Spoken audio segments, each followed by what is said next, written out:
Hey, did you know that schools back in the day would be let out early for kids to watch lynchings? Like public lynchings. And in a lot of cases, the lynchings would end with people taking body parts back home as souvenirs. And according to a couple Reddit posts, those families still have those souvenirs. But this video isn't about that. This is about black codes. Because a lot of people don't know what black codes are. And when you ask them what are black codes, they'll tell you something related to like Jim Crow, when black codes was well before Jim Crow. So I want to say like 15 different black codes, and I'm going to tell you what they are and what they will be considered and how they were enforced. So I just counted, and it's actually 21 of them, but the more the better.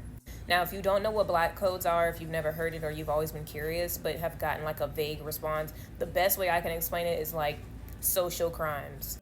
Now, back in the day, after slavery was abolished, the northern states had just accepted that the South was going to do whatever they wanted to do, so they decided to not get involved with whatever they wanted to do. So anything that southern states wanted to do, individual states wanted to do, they could do, and including creating random social like laws or whatever, crimes that they said applied to everyone, but really only applied to black people. Now, these crimes consisted of, we can start with vagrancy because that is typically the first one that you'll hear when you hear about black codes. And if you don't know what vagrancy is, it's basically being unemployed. You couldn't be unemployed. Along with that, you couldn't quit your job. Now, the thing about these two is they played hand in hand with each other. Back in the day, a lot of people ask, why did black people sign contracts? Why did they end up back on the same plantations? Because you couldn't be unemployed. So the best way to stay employed is to sign a contract that basically says, now I'm employed by you. This is protection from being arrested and ultimately put back on your plantation working for free.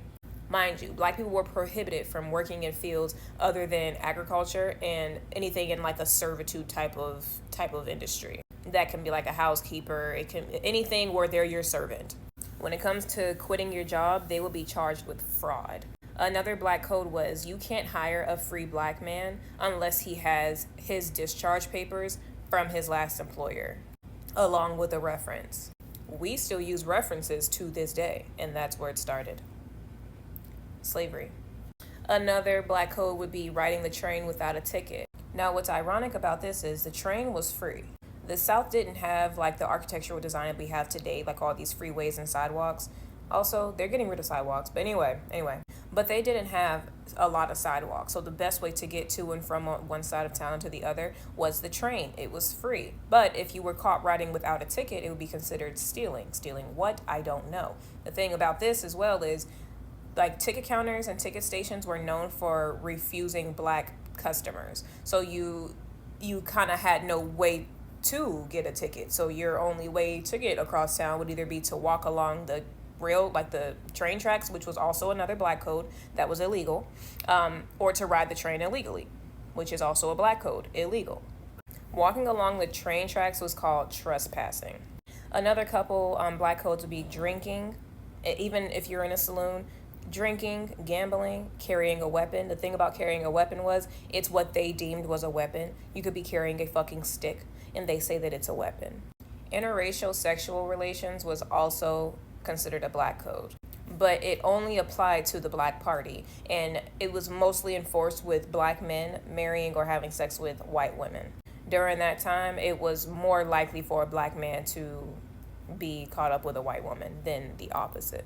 Real quick before I keep going, there's something you need to know about these codes is they were created not to put black people in jail, but to put black people on plantations. Slavery was just abolished, so now you got all these free black people that can't afford to move north just wandering around. What better way to get your slave labor back than to use the loophole put in the 13th Amendment saying if they are committed of a crime, then they are servants of you, right? This was a way to get their slaves back. They weren't worried about filling up prisons and shit. This wasn't the prison boom that we know to be. That large prison boom, I would say, started during the crack epidemic. But this was just a way for planters, like plantation owners, to get their slaves back. But let's get back into it. There was also something called pig laws. Now, pig laws is kind of, the best way I could explain it was like the legal way to inflate a punishment for some bullshit.